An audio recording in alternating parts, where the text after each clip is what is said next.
O Senhor esteja convosco, Ele está no meio de nós. Proclamação do Evangelho de Jesus Cristo, segundo Lucas. Glória a vós, Senhor. Um dia Jesus estava ensinando. À sua volta estavam sentados fariseus e doutores da lei, vindos de todas as aldeias da Galileia, da Judéia e de Jerusalém. E a virtude do Senhor o levava a curar. Uns homens traziam um paralítico no leito e procuravam fazê-lo entrar para apresentá-lo.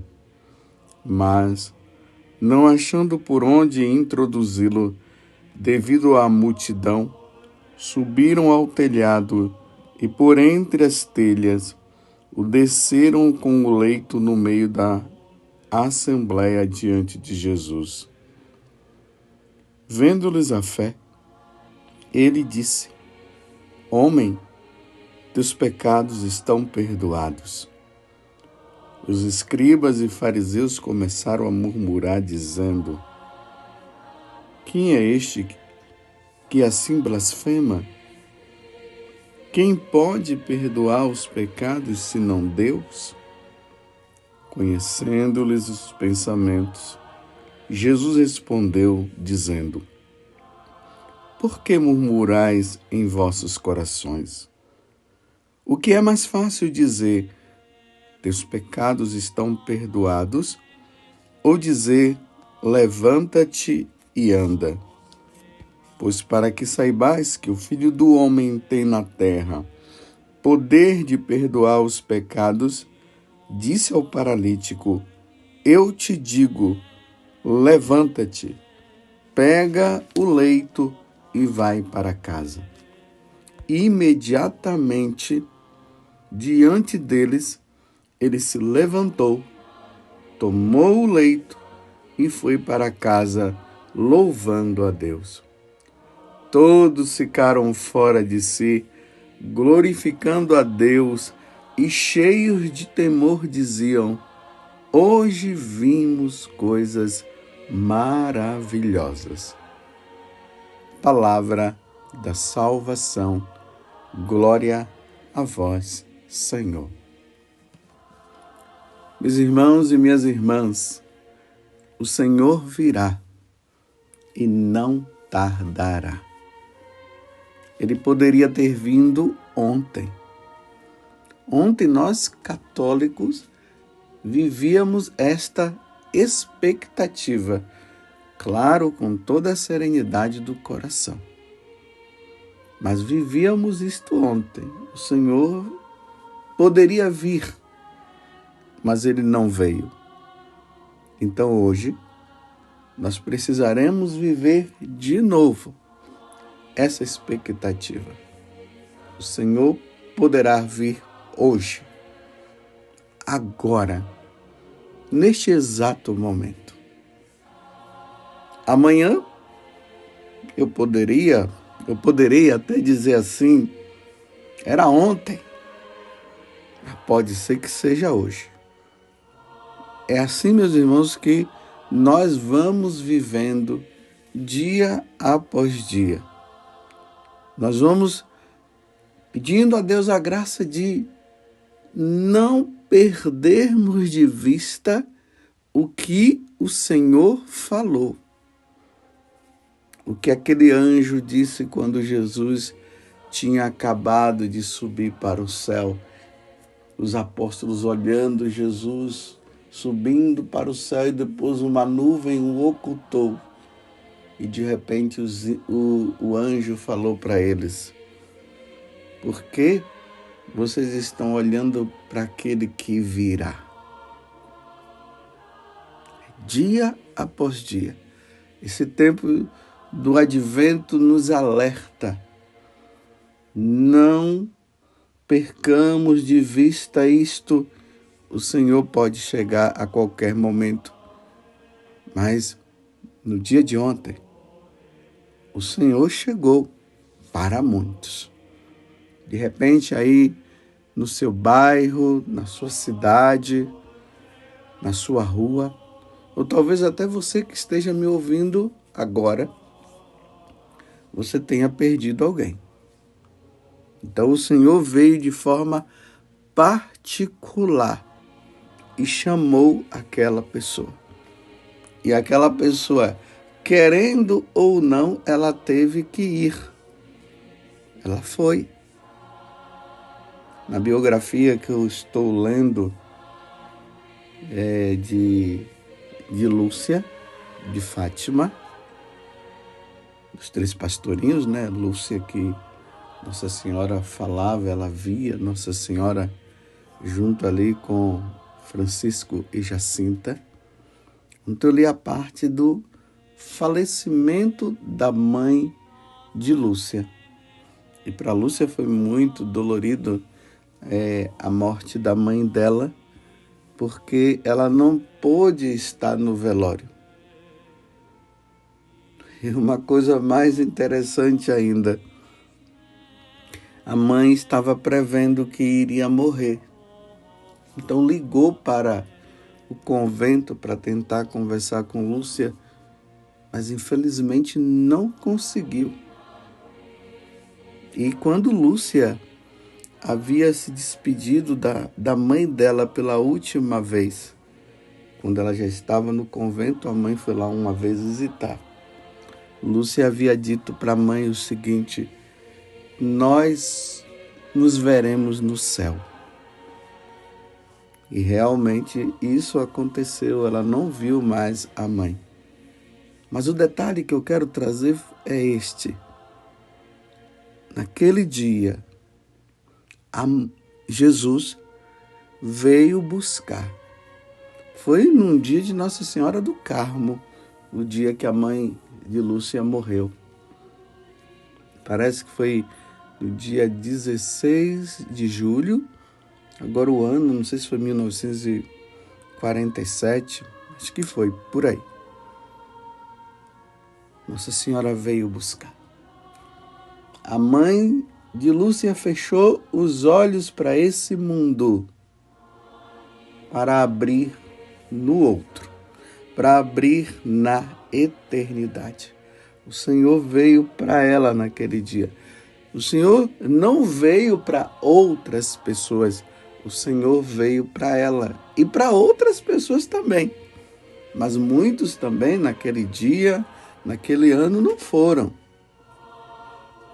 Você entende o que eu estou acabando de dizer? Essa expectativa do Senhor que virá na sua glória com os seus anjos e santos para julgar o mundo, julgar a todos nós. Isso vai acontecer num dia determinado que nós não sabemos. Deus não quis revelar isso para nós. Mas, ao mesmo tempo, dia após dia, o Senhor vem nos buscando, vai nos levando. Agora mesmo, neste exato momento, enquanto eu estou falando para vocês, alguém, em qualquer parte do mundo, ou muitas pessoas, estão indo ao encontro do Senhor. Então, o Senhor virá e não tardará. Então, para aqueles que ficam dizendo, a história, esse negócio da vinda do Senhor, ele não virá. Primeiro porque Deus não existe. Outros estão dizendo, sim, ele virá, mas vai demorar muito. Olha, demorando muito ou não, o Senhor está vindo dia após dia para levar os nossos.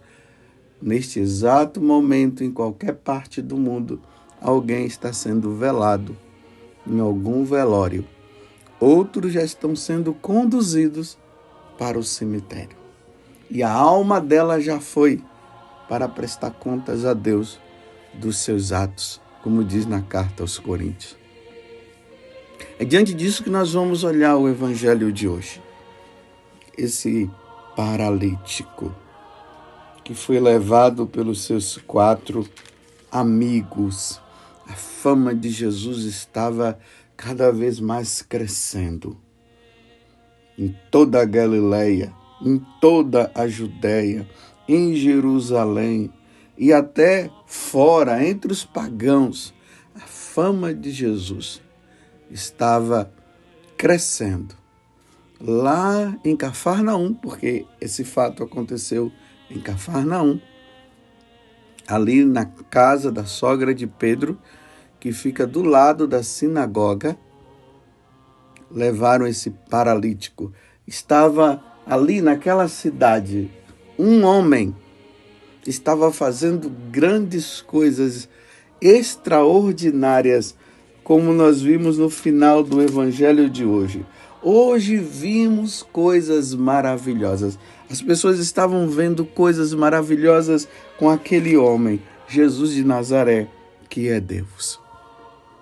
Demônios se submetiam a ele. Pessoas eram curadas milagrosamente. Outras pessoas se convertiam e passavam a segui-lo, como nós vemos ali o próprio Mateus e tantos outros. E diante desta fama, aqueles 4 amigos levaram aquele homem paralítico. Na cabeça deles estava o seguinte: hoje é o dia da chance de nosso amigo sair dessa paralisia. Vamos levá-lo para o grande mestre, Jesus de Nazaré. Ele vai curar você. Então veja, havia uma esperança, tanto por parte dos amigos, como do próprio paralítico. E eles estavam decididos: nós não vamos voltar sem você estar curado. Chegando lá, a casa da sogra de Pedro estava lotada, então eles resolveram passar por cima, ali pelo telhado, e levaram. Mas aqui acontece uma coisa surpreendente que ninguém esperava. Quando Jesus olha aquele paralítico, Jesus, vendo a fé, Jesus diz: homem, teus pecados estão perdoados. É aqui que é o impressionante. Era para Jesus ter dito: homem, levanta-te, você está curado. Não, simplesmente Jesus disse: homem, os teus pecados estão perdoados. E ali os doutores da lei, os fariseus, começaram a chamar Jesus de blasfemo, porque eles mesmos disseram: quem é que pode perdoar os pecados senão Deus? Então ele está se passando por Deus. Agora, além de estar fazendo tantas coisas e até infringindo a lei, fazendo curas nos dias de sábado, agora ele está dizendo que ele é Deus. Aí Jesus mostra: tá bom, para vocês verem que eu tenho o poder de perdoar os pecados, porque realmente eu sou Deus. Então agora eu vou falar para esse homem: levanta-te e anda. E aquele homem levantou. E o povo ficou admirado. Agora vejam, meus irmãos. É impressionante, porque Jesus não estava preocupado com o corpo daquele homem. Aquele corpo paralisado. Jesus estava preocupado era com a alma dele. A alma dele, sim, estava numa paralisia, estava encerrado no pecado. E os pecados daquele homem paralítico poderia levá-lo à perda da salvação. Por isso que Jesus não se preocupou com o corpo dele. Jesus passou a preocupar-se com a alma. A alma dele precisaria voltar ao estado de limpeza. A alma dele estava imunda. A alma dele jazia no pecado. Porque Deus, ele olha além. Nós víamos aqueles homens lá, o povo viu o paralítico, o corpo do paralítico. Jesus viu a alma. E a alma dele estava numa paralisia muito maior. Porque o corpo dele, como nós sabemos, como a igreja nos ensina, porque Jesus nos ensinou isso, o corpo dele na ressurreição irá se transformar. Nós teremos um corpo glorioso na ressurreição. Mas esse corpo, ele terá que se unir à alma, porque é a nossa alma que vai primeiro diante de Deus. E se a nossa alma vai diante de Deus primeiro, é claro que nós temos que nos preocupar com a nossa alma. E a nossa alma não pode estar suja no pecado. Então o corpo, que será transformado, vai ter que se unir com a alma, mas ele terá que se unir com a alma que está salva, com a alma que depois de ter passado pelo julgamento, ela teria que estar no céu, no purgatório, porque depois, passa por aquela purificação que ainda não permite entrar no céu totalmente, mas depois de estar no céu, esse corpo precisará se unir com a alma salva, não com a alma perdida, não com a alma condenada, porque logo depois que a alma sai do corpo e o corpo fica morto e a alma não morre, a alma vai prestar contas diante de Deus dos seus atos praticados no corpo aqui neste mundo. Então, se a alma está salva, o nosso corpo irá ao encontro da nossa alma salva. Se a nossa alma estiver condenada, o nosso corpo irá ao encontro da alma condenada. Por isso a preocupação de Jesus com a alma e não com o corpo. Você entendeu? Você entende a importância de nós estarmos sempre em estado de graça, não no estado da desgraça? Você entende a importância de nós estarmos com a nossa alma limpa e não suja? Você entende? E aqui, meus irmãos, tem um grande ensinamento também.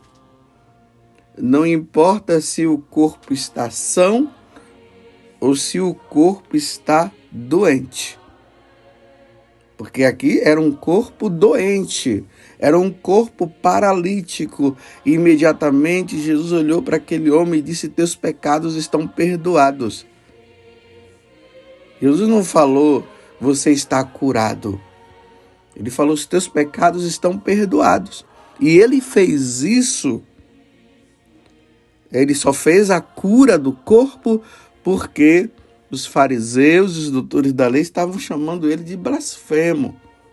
Então Jesus quis provar que ele é Deus. Aí Jesus curou. Será que aquele homem poderia ter voltado sem ter sido curado? Poderia. Mas com a alma limpa, com a alma perdoada. Olha que coisa belíssima e que nós não entendemos. E precisamos ter em mente isso Sim, nós precisamos cuidar do nosso corpo, sim. Precisamos ir no médico, sim. Precisamos fazer os nossos exercícios físicos, sim. Mas, meus irmãos, não vai adiantar também essa luta incessante para ter um corpo sadio enquanto se tem uma alma doente, para entender melhor. Uma alma que jaz no pecado. Não vai adiantar nada. Nós vemos hoje as pessoas nessa luta constante para ter uma saúde boa e tal. A primeira coisa que as pessoas perguntam é: e aí? Como é que está a sua saúde? Por que as pessoas não perguntam assim? E aí? Você está sem pecado? Não se pergunta. Você está em dia com suas confissões? A primeira pergunta é o corpo. Você está bem? Você está com a saúde boa? É sempre assim. Mas não se pergunta a saúde da alma. Compreende o que eu estou dizendo? E o que aconteceu no evangelho de hoje? Eu vou dizer uma coisa. Tem muitos corpos que estão num hospital, que estão numa cama em casa, numa cadeira de rodas, e são corpos doentes, mas orgulhosos, carregando o pecado e prestes a ir ao encontro de nosso Senhor e não quer confessar os seus pecados. Continua no orgulho. Uma vez eu me deparei com uma situação que eu fiquei muito preocupado. Trouxeram um homem numa cadeira de rodas para que ele se confessasse. Não sei se ele estava querendo ou se a família que levou. Quando começamos a conversar, o homem vivia junto com uma mulher. Mas o caso dele era muito fácil. Era só ele ir na paróquia e falar para o sacerdote, para o pároco: Padre, eu vivo com uma mulher, mas não casei ainda na igreja. Já há muitos anos eles estavam nesta situação. Era simples, e aí o padre iria fazer o matrimônio deles. Eu preocupado na hora, porque a condição dele ainda não dava para ele receber a absolvição. Eu chamei a companheira dele, que também estava lá, e nós conversamos ali. E eu disse: vocês precisam receber o sacramento do matrimônio. Olha, pasmem, o homem tinha 80 e poucos anos. Você poderia até dizer assim: mas padre, um homem de 80 anos? Sim, um homem de 80 anos que não confessava há mais de 40. Sem confissão, sentado numa cadeira de rodas, igual o paralítico de hoje. Então eu chamei os dois para conversar.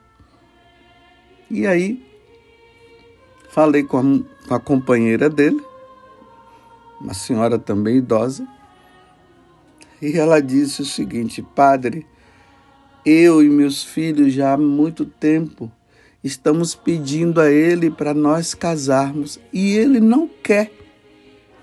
O homem na cadeira de rodas.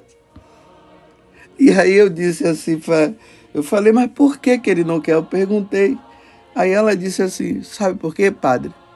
No início era eu que não queria casar, porque ele era viúvo, ele já tinha vindo de um casamento, estava viúvo, estava livre. A mulher, ela nunca tinha casado, era livre. Então, no início, não sei se ela estava com tanta insegurança, e ela disse pro homem, quando eles vamos casar, ela disse não, mas se juntaram. Não casaram, mas se juntaram, veja só. Ok, passado os tempos, a mulher viu a necessidade realmente de receber o sacramento do matrimônio. Então disse, vamos casar. Ele agora não quer. Por birra, ele não quer casar. Um homem de 80 anos, em cima de uma cadeira de rodas, não quer casar. Falei para a mulher, então faz o seguinte, vocês dormem juntos? Ela disse sim, então faz o seguinte, a senhora separa do quarto. E aí a senhora fica livre. A senhora vai agora praticar a caridade, vai ajudá-lo, que não vai deixar ele assim. E a senhora vai procurar o padre na sua paróquia e vai dizer, padre, olha, eu vivo junta há tantos anos, não existe empecilho nenhum, e agora eu já reconheço que eu preciso receber o sacramento do matrimônio, mas o meu companheiro não quer receber. Então eu resolvi me separar do quarto, vou ajudá-lo como irmão, porque ele não quer casar, e eu quero me confessar, padre, para receber o sacramento do matrimônio. Então já são ali idosos, e agora essa foi a alternativa, porque o homem está dizendo que não quer casar. Olha a idade do homem, em cima de uma cadeira de rodas, há anos sem confessar. Você entende? É mais ou menos a situação do evangelho de hoje. Talvez até você não compreenda o mistério e a situação que está ali. A idade em cima de uma cadeira de rodas e poderia resolver o problema. Simplesmente era só chegar lá na paróquia e o padre marcar com o padre, ver as coisas que são necessárias para receber o sacramento do matrimônio, e ele não quer. É assim, meus irmãos, que nós vamos esperar Jesus voltar, sem receber o sacramento do matrimônio, encerrado numa paralisia do pecado, sem querer se confessar. E o Senhor não tardará, e o Senhor virá a qualquer momento. Eu vou dar um conselho para você. Se confesse pelo menos uma vez por mês. Coloque ali, como eu já falei, sempre dou essa orientação para as pessoas. Primeira sexta-feira do mês ou primeiro sábado. Coloca como meta. Aí você vai confessar-se 12 vezes no ano. Aí, pelo fato de se confessar com frequência, os mortais vão desaparecendo e vai ficar apenas os veniais. E elimine os mortais. Elimine. Fica somente com esses do dia a dia, como nós falamos, uma irritação, uma briguinha que surge aqui, às vezes um julgamento lá. Esses do dia a dia. Mortal, não. Não vamos ficar encerrados em cima de uma cadeira de rodas, meus irmãos, no pecado mortal, vivendo uma birra. Eu não quero receber o sacramento do matrimônio porque quando eu quis, você não queria. Meu Deus do céu. Estou rezando por este homem, estou rezando para que ele possa deixar o orgulho de lado e receber o sacramento do matrimônio. Aí eu disse, caso queiram receber o sacramento do matrimônio, caso ele queira, confessem antes ali, um dia antes ou no mesmo dia em que vão receber o sacramento do matrimônio. Mas nós não podemos brincar, porque o Senhor não tardará. Ele virá a qualquer momento. E quando o Senhor vier, ele precisará nos encontrar em estado de graça, não no pecado. E Jesus olhou para aquele paralítico e disse para ele: os teus pecados estão perdoados. Louvado seja nosso Senhor Jesus Cristo, para sempre seja louvado, e a nossa Mãe Maria Santíssima.